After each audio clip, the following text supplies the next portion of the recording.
नमस्कार दोस्तों। गौरी की आवाज़ चैनल में आपका स्वागत है। राहुल, तुझे अपनी ज़िंदगी में कुछ करना भी है या नहीं? अपना परिवार बसाना है या नहीं? तंग आ चुके हैं तुझसे। पता नहीं कब समझेगा तू। वीना रसोई घर में बैठे बैठे अपने भाई राहुल पर चिल्ला रही थी। अरे बहन, क्यों चिंता करती है तू? हो जाएगी शादी जब होनी होगी। राहुल कमरे में बैठे हुए बोलता रहा। वीना उठकर कमरे में आती है और देखती है कि राहुल शराब पीने में लगा है। उसे देखकर वीना का गुस्सा सातवें आसमान पर पहुंच जाता है। एक तो तुझसे संभाली नहीं गई, तुझे चली गई छोड़कर, और बात करता है शादी हो जाएगी। कौन करेगा तुझसे शादी? सारा दिन तो पीता रहता है। वीना राहुल पर चिल्लाती रहती है और वह झुंझलाकर वहां से चली जाती है।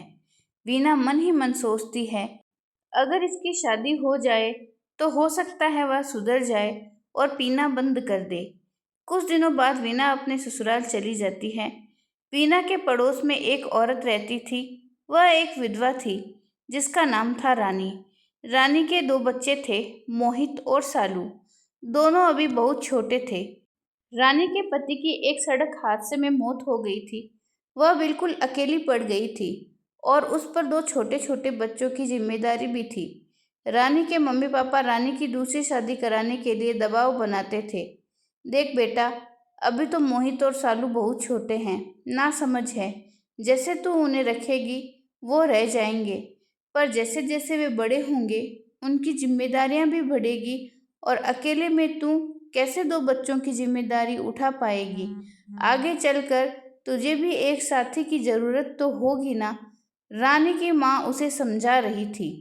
बहुत समझाने के बाद रानी ने शादी के लिए हाँ तो कह दिया, पर अभी भी रानी को चिंता बनी हुई थी कि न जाने दूसरा व्यक्ति जिससे वह शादी करेगी वह कैसा होगा, उसके बच्चों को अपने बच्चों की तरह अपनाएगा या नहीं।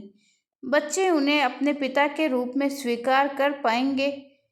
जब वीना को पता चला कि रानी ने दोबारा शादी करने के लिए हाँ कर दिया है, तो उसने सोचा क्यों न रानी की शादी राहुल से करा दी जाए। राहुल का भी घर परिवार बस जाएगा और हो सकता है वह रानी से शादी करने के बाद सुधर जाए। ऐसा सब मन में सोचकर वीना ने रानी की माँ से अपने भाई राहुल के लिए रानी का हाथ मांगा। वीना ने उनसे राहुल के बारे में सब अच्छा ही बताया, जबकि सच तो यह था कि राहुल तो एक शराबी की तरह सारा दिन नशे में धुत रहता था। वीना उनके पड़ोस में ही रहती थी और दोनों परिवारों के बीच अच्छे संबंध थे, इसलिए उन्होंने बिना लड़के की जांच पड़ताल किए ही शादी के लिए हाँ कर दिया। उन्होंने वीना की बातों पर भरोसा किया और वीना उनसे सच छिपा रही थी। वीना के माता पिता तो कम उम्र में ही उन्हें छोड़कर चले गए थे, इसलिए वीना ने ही अपने भाई की जिम्मेदारी ली थी। वीना राहुल की बड़ी बहन थी जो उसकी माँ की तरह थी। राहुल की शादी का जिम्मा भी वीना ने अपने कंधों पर ले लिया था। वीना ने राहुल और रानी की शादी के बारे में अपने परिवार के किसी भी सदस्य से सलाह नहीं ली थी। ना ही उसने अपने चाचा चाची को बताया और ना ही बुआ फूफा जी को। वीना ने सबसे छिपाकर राहुल और रानी की शादी करा दी थी। शादी के बाद ही उसने सबको शादी के बारे में बताया। जैसे ही सबको इस बारे में पता लगा, सभी बहुत आश्चर्यचकित थे। एक तरफ सभी को शादी की खुशी भी थी और दूसरी तरफ रानी के लिए चिंतित भी थे कि न जाने राहुल रानी को अच्छे से रखेगा भी या नहीं। रानी के नए घर में एक बहू की तरह उसका स्वागत भी वीना ने ही किया। रानी और राहुल अब एक साथ रहने लगे। शुरुआती दिनों में तो राहुल अच्छे से रहता था और रानी को भी अच्छे से रखता था। बच्चों ने भी राहुल को अपने पापा की तरह स्वीकार कर लिया था। राहुल में भी कुछ बदलाव आने शुरू हुए। उसने नौकरी करने की सोची और बहुत ढूंढने के बाद उसे एक नौकरी भी मिल गई। राहुल ने अब शराब पीना कम कर दिया था और वह काम पर जाने लगा। नौकरी की जो भी तनख्वाह मिलती, राहुल उससे थोड़े पैसे तो रानी को खर्च के लिए दे देता और कुछ पैसे अपने पास रखता था, जिससे वह रोज रात को शराब पीता था। रानी को जब राहुल की इन सब हरकतों के बारे में पता चला तो रानी उसे रोकने लगी। क्यों इतना पीते हैं आप? बच्चों पर इसका बुरा असर पड़ता है। रानी राहुल को समझा रही थी, मत पिए प्लीज। राहुल रानी की बातें सुनकर भी अनसुना कर रहा था। दिन में कहाँ पीता हूँ, रात को ही तो पीता हूँ। अब तुझे उसमें भी दिक्कत है तो क्यों पीते हैं आप? जानते हैं ना बॉडी के लिए कितना नुकसानदायक होती है शराब। फिर भी आप सुन भी रहे हैं? मैं कुछ बात कर रही हूँ आपसे। हाँ हाँ, सब सुन रहा हूँ। अच्छा चल, धीरे धीरे कम कर दूंगा, प्रॉमिस। राहुल रानी को मना लेता है और रानी भी उसकी बातों पर भरोसा कर लेती है। राहुल अब रानी से छिपकर शराब पीने लगा था और रानी को लगा कि शायद वह सुधर रहा है। राहुल की तनख्वाह बहुत कम थी, उसमें घर खर्च चलाना बहुत मुश्किल होता था। बच्चों की पढ़ाई का भी बहुत खर्चा होता था। रानी ने सोचा क्यों ना वह भी नौकरी करने लग जाए जिससे घर में कुछ पैसे आए। रानी ने एक साड़ी सेंटर में नौकरी करना शुरू कर दिया। राहुल ने जब देखा कि रानी भी नौकरी करके पैसे कमाने लगी है तो उसने अपनी तनख्वाह रानी को देनी बंद कर दी। रानी ने जब घर खर्च के लिए राहुल से पैसे मांगे तो राहुल ने तनख्वाह न मिलने का बहाना बनाकर बात टाल दी। रानी नहीं जानती थी कि राहुल के दिमाग में क्या चल रहा है। एक महीने की पूरी सैलरी राहुल ने शराब पीने में उड़ा दी, पर रानी इन सब से अनजान थी। एक महीना तो रानी ने कैसे भी करके अपनी सैलरी से निकाल लिया, पर अगले महीने बच्चों की स्कूल की फीस भी जमा करनी थी, जिसके लिए रानी के पास इतने पैसे नहीं थे। सुनिए, बच्चों की स्कूल की फीस जमा करानी है। आपकी सैलरी कब तक मिलेगी आपको? पिछले महीने भी नहीं मिली थी और इस महीने में भी आधा महीना निकल गया है। कब आपकी सैलरी आएगी? रानी सवाल पर सवाल किए जा रही थी। जब मिलेगी तब दे दूंगा ना, राहुल थोड़ा चिल्ला कर बोला। रानी को कुछ अजीब लगा क्योंकि राहुल ने कभी उससे ऐसे बात नहीं की थी। रानी ने राहुल से पूछा, क्या हुआ? कोई परेशानी है क्या? आप इतने परेशान क्यों हैं? कुछ भी तो नहीं हुआ, सब ठीक है। राहुल ने रानी का हाथ झटक दिया। राहुल उठकर नौकरी पर चला गया और रानी भी अपने घर के काम में व्यस्त हो गई। राहुल ने आगे के 2 महीने भी इसी झूठ के साथ निकाल दिए कि सैलरी नहीं मिली। स्कूल में फीस न जमा होने से मोहित और सालू को स्कूल से निकाल दिया गया। रानी की चिंता अब बढ़ने लगी थी कि अब अगर ऐसे ही सब कुछ चलता रहा तो बच्चे कैसे स्कूल जाएंगे और कैसे पढ़ाई करेंगे। रानी ने कुछ पैसे उधार लेकर बच्चों की स्कूल की फीस जमा कराई, जिससे बच्चे स्कूल तो जा सके, पर दिन प्रतिदिन राहुल के बदलते व्यवहार से रानी परेशान होने लगी। राहुल अपने ऑफिस में शराब पीकर जाता था, इसलिए उसे नौकरी से भी निकाल दिया गया। कुछ दिन जब राहुल काम के लिए घर से बाहर नहीं गया, तब रानी ने पूछा, आप ऑफिस क्यों नहीं जाते?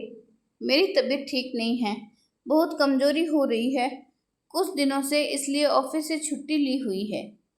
राहुल रानी से सच छिपाने की कोशिश कर रहा था। क्या हुआ आपकी तबीयत को? आप तो एकदम ठीक हैं, फिर आपने ऑफिस में झूठ क्यों बोला कि आपकी तबीयत ठीक नहीं है? सच सच बताइए राहुल, क्या चल रहा है? आप मुझसे कुछ छिपा रहे हैं ना? हर सवाल के साथ रानी की आवाज़ ऊंची होती जा रही थी। रानी का तेज आवाज़ में बोलना राहुल को बर्दाश्त नहीं हुआ और वह रानी पर चिल्लाने लगा, समझती क्या है तू अपने आप को? तेरा गुलाम नहीं हूँ जो तेरे हर सवाल का जवाब दूँ। राहुल ने अपनी जेब से सिगरेट का पैकेट निकाला और सिगरेट पीना शुरू कर दिया। वह रानी के मुंह पर ही धुएं के छल्ले बनाकर उड़ाने लगा। रानी ये सब देखकर हैरान रह गई और जोर जोर से रोने लगी। राहुल ने रानी का मुंह चिढ़ाते हुए कहा, नहीं करता मैं कोई नौकरी, मेरे बस का काम नहीं है ये सब। राहुल रानी को झटकते हुए वहां से चला गया। रानी वहीं बैठी फूट फूट कर रोने लगी। उसने जो सपने में भी नहीं सोचा था राहुल ने वो किया। रानी खुद ही जोर जोर से चिल्ला कर बोल रही थी कि राहुल ऐसा कैसे कर सकते हैं, कब से वो ऐसे बन गए। रानी ने वीना को कॉल किया और उन्हें खरी खोटी सुनाने लगी, दीदी आपने मेरे साथ इतना बड़ा धोखा किया, आपने अपने भाई के बारे में जो बताया सब झूठ था। रानी ने रोते रोते फोन काट दिया। राहुल की बुरी आदतें दिन प्रतिदिन बढ़ती जा रही थी। पहले तो बस वह रात को ही शराब पीता था, अब उसने दिन में भी पीना शुरू कर दिया। खुद तो कुछ कमाता नहीं था और रानी जो कमा कर लाती थी उसके पैसे भी छीन लेता और शराब पीने में खर्च कर देता। हालात इतने बुरे हो गए थे कि खाने को भी पैसे नहीं बचते। राहुल ने शराब पीकर मारपीट करना भी शुरू कर दिया। वह बेवजह बच्चों को मारता, मोहित को कभी शराब लाने को कहता तो कभी सिगरेट मंगाता। जब मोहित मना करता तो वह मोहित को बहुत मारता था। एक दिन राहुल ने सारी हदें पार कर दी। राहुल ने दिन में ही इतनी शराब पी ली कि उसे कोई होश नहीं था। उस दिन राहुल ने अपनी बेटी सालू पर हाथ उठाया, उसे बहुत मारा पीटा। राहुल उस दिन किसी जानवर से कम नहीं था। उसने सालू को बिस्तर पर पटका और बिस्तर पर चारों तरफ आग लगा दी। रानी ने राहुल को रोकने की कोशिश की तो उसे धक्का देकर जमीन पर पटक दिया। राहुल प्लीज सालू को छोड़ दो, बच्ची है छोटी, वो मर जाएगी। राहुल, बेटी है आपकी, प्लीज राहुल। रानी लगातार उससे अपनी बेटी की जिंदगी की भीख मांगती रही। जब मोहित अपनी बहन को बचाने की कोशिश करने लगा तो राहुल ने मोहित को मारा। राहुल जोर जोर से बस यही चिल्ला रहा था, बीच में मत आना आज कोई, मार दूंगा सबको, आज ये नहीं बचेगी मेरे हाथों से, जलाकर मार दूंगा आज मैं इसको। सालू ने जब चारों तरफ आग देखी तो डर के मारे बेहोश होकर वहीं बिस्तर पर गिर गई। आग की लपट सालू तक पहुंचने लगी। अब मोहित के सब्र का बांध टूट गया और वह उस पल अपनी बहन को बचाने के लिए यह भूल गया कि सामने खड़ा इंसान उसका पापा है। उसने गुस्से में राहुल पर हाथ उठाया और जोर से धक्का देकर कमरे से बाहर फेंक दिया। उसने जैसे तैसे करके जल्दी से आग बुझाई और सालू को निकाला। मोहित जल्दी से सालू को लेकर अस्पताल भागा। बहुत समय के बाद सालू ने अपनी आंखें खोली। सालू बहुत सहमी हुई थी और बहुत डरी हुई थी और बार बार बस यही बोल रही थी कि मम्मी पापा के पास नहीं जाना, पापा मार डालेंगे मुझे, मुझे नहीं जाना वहाँ। शालू को डरा हुआ देखकर रानी उसे राहुल के घर ले जाने के बजाय अपनी माँ के घर ले आई। कुछ दिन वहां रहने के बाद एक दिन अचानक मोहित को खून की उल्टियां होने लगी। रानी बहुत डर गई और तुरंत उसे अस्पताल ले गई। डॉक्टरों ने वहां उसका पूरा चेकअप किया और उल्टी आने के कारण पता करने की कोशिश की, पर उन्हें कुछ समझ नहीं आया। अस्पताल का सारा खर्चा रानी के भाई ने उठाया, क्योंकि रानी के पास तो इतने पैसे भी नहीं थे। जो कुछ कमाती थी वो घर खर्च में या राहुल के शराब पीने में खर्च हो जाते थे। रानी मोहित और सालू को वापस राहुल के घर ले आई। आखिर कब तक वह अपने मायके में रहती। राहुल जिस घर में रहता था वह इनका पुश्तैनी घर था, जिसकी छत गिर गई थी और रानी के लिए वहां रहना अब मुमकिन नहीं था। रानी ने किराए के घर में रहने का फैसला किया। बहुत ढूंढने के बाद आखिरकार एक घर मिला। मोहित ने राहुल से कहा, पापा आप हमारे साथ चलेंगे या नहीं? अगर चलना है तो आपको शराब छोड़नी होगी। किराए के घर में कोई भी नहीं पीने देगा, हमें वहां से लात मारकर बाहर निकाल देंगे। राहुल को ये सब सुनकर गुस्सा आया और वह चिल्लाते हुए कहने लगा, मेरे घर में भी तुम अपनी चलाते हो, अपने मन की करते हो। किराए के घर में मैं तुम्हारी मर्जी से रहूं? मुझे नहीं रहना तुम लोगों के साथ, चले जाओ तुम सब मेरे घर से, मुझे तुम्हारी कोई ज़रूरत नहीं है। रानी राहुल को समझाते हुए बोली कि आप अकेले कैसे रहेंगे, पीना छोड़ दीजिए ना। राहुल उस पर भी चिल्ला पड़ा, जाओ तुम सब, मैं अपना इंतजाम खुद कर लूँगा, तुम्हारी खैरात नहीं चाहिए मुझे। रानी के समझाने पर भी जब राहुल नहीं माना तो क्या करती। उसने भी वहीं रुकने का फैसला कर लिया और वहीं राहुल के साथ ही रहने लगी, इस उम्मीद में कि शायद राहुल सुधर जाएगा। पर इस बार भी कुछ नहीं बदला। राहुल तो दिन भर नशे में धुत पड़ा रहता और बच्चों को मारता वह अलग। ये सब रानी के बर्दाश्त से बाहर होता जा रहा था। एक दिन फिर से मोहित को खून की उल्टियां होना शुरू हो गई। डॉक्टरों का कहना था कि सर्जरी करनी होगी, पर रानी के पास इतने पैसे नहीं थे। उस वक्त राहुल वहां होते हुए भी न तो अपने बेटे से मिलने हॉस्पिटल गया और न ही रानी की कोई मदद की। पैसा न होने की वजह से रानी उस समय उसका थोड़ा इलाज कराकर घर वापस ले आई। रानी को इन सब से बहुत आहत हुआ कि राहुल अपने बेटे को देखने तक नहीं आया हॉस्पिटल, कि वह जिंदा भी है या नहीं। राहुल को कोई फिक्र नहीं थी किसी की भी। डॉक्टरों ने भी मोहित को सीढ़ियां चढ़ने से मना किया था और जिस घर में वह रहते थे वहाँ उन्हें सीढ़ियाँ चढ़कर जाना पड़ता था। अपने बच्चे के लिए रानी को यह फैसला लेना ही पड़ा कि वो इस घर में नहीं रहेगी और किराए के घर में जाकर रहेगी। राहुल को उनके साथ रहना है तो रहे, नहीं रहना है तो नहीं रहे। पर रानी ने सोच लिया था कि वो उस घर में नहीं रहेगी। रानी अपने दोनों बच्चों को लेकर किराए के मकान में रहने लगी। वह खाना बनाकर राहुल को पुराने घर में देकर आती थी, पर जब रानी या कभी बच्चे उसे खाना देने जाते तो राहुल उनके साथ अच्छा व्यवहार भी नहीं करता था। बच्चों को गालियां देता और कभी कभी हाथ भी उठाता। रानी ने इन सब से तंग आकर उसे खाना देना भी बंद कर दिया। सब लोग रानी को ही गलत कहने लगे कि उसे अपना घर छोड़कर नहीं जाना चाहिए था। रानी ने अच्छा नहीं किया। सभी लोग तरह तरह की बातें बनाने लगे, पर कोई भी रानी की हालत नहीं समझ रहा था। अब रानी को भी मोहित का इलाज कराना था। रानी ने न जाने किन किन लोगों से पैसे उधार लेकर कैसे भी करके अपने बेटे की सर्जरी कराई। मोहित का इलाज होने के बाद वह एकदम ठीक हो गया, पर उसकी जिंदगी में अब राहुल के लिए कोई जगह नहीं थी। उन्होंने कभी पलटकर राहुल की तरफ नहीं देखा और तीनों एक साथ खुश रहने लगे। हालांकि मोहित को यह बात बहुत महसूस होती थी कि उनके पापा अगर सही होते, उनके साथ होते, तो आज उन्हें यह सब नहीं देखना पड़ता। पर मोहित बहुत समझदार था और उसने अपनी मम्मी और बहन की पूरी जिम्मेदारी उठाई।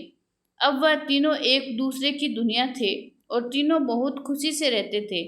इस कहानी को लिखने का एक ही मकसद था, आप सभी से यह जानना कि रानी का राहुल को छोड़ने का फैसला सही था या नहीं। झूठ बोलकर रानी की शादी राहुल से कराना क्या सही था? हम यह क्यों भूल जाते हैं कि जिसकी शादी कर रहे हैं वो भी किसी की बेटी है। इस उम्मीद में कि शादी के बाद बेटा सुधर जाएगा उसकी शादी कर देते हैं। क्यों? जिस बेटे को आप स्वयं नहीं सुधार पाए वो शादी के बाद कैसे सुधर जाएगा? इस आस में एक अनजान लड़की की जिंदगी क्यों बर्बाद कर देते हैं? सबने रानी को कोसा कि उसे राहुल को नहीं छोड़ना चाहिए था। क्यों? रानी अगर राहुल के साथ रहती तो एक दिन वो उसके बच्चे को ही मार डालता। जो इंसान एक बार सालू को जलाने की कोशिश कर सकता है वो दोबारा भी कुछ कर सकता है। किसी ने यह नहीं सोचा कि उस छोटी सी मासूम बच्ची पर क्या गुजरी होगी जब उसके पापा ही उसे मारने की कोशिश करते हैं। रानी वहां रहकर क्या अपने बच्चों को मरने के लिए छोड़ देती? क्यों बेटियों को बचपन से यह सिखाते हैं कि पति ही सब कुछ होता है, चाहे वह गलत हो या सही। समाज की इसी सोच की वजह से न जाने कितनी लड़कियां घरेलू हिंसा का शिकार बनती है। बेटी को तो सब सिखा देते हैं कि पति ही सब कुछ होता है, पर अफसोस कि बेटों को यह सिखाना भूल जाते हैं कि उन्हें अपनी पत्नी को मान सम्मान देना चाहिए। अपनी बेटी के लिए सभी उम्मीद करते हैं कि उसका पति उसे रानी बनाकर रखे, पर जब बात दूसरे की बेटी की आती है तो सबकी सोच क्यों बदल जाती है। हमारी बेटी को अगर उसका पति कभी ऊंची आवाज में बोलता भी है तो हम उसके साथ लड़ने खड़े हो जाते हैं, और जब बात रानी जैसी किसी लड़की की आती है तो सब कहते हैं लड़की को तो सहन करना ही पड़ता है। थोड़ा बहुत क्यों, आखिर कब तक और कितना सहन करे एक लड़की। जरूरत तो हमें अपनी सोच बदलने की है, वरना ऐसे ही बेटियों की जिंदगी तबाह होती रहेगी। रानी का साथ किसी ने नहीं दिया, जबकि उसका फैसला बिल्कुल सही था। अगर वह यह कठोर कदम नहीं उठाती तो शायद उसके बच्चे उसके पास नहीं होते। इस कहानी की लेखिका हैं नव्या अग्रवाल। तो दोस्तों, आपकी राय में क्या रानी ने सही किया? अपना जवाब कमेंट में ज़रूर बताएं। वीडियो पसंद आई हो तो लाइक और शेयर करें और हमारे चैनल गोरी की आवाज़ को सब्सक्राइब करें। धन्यवाद।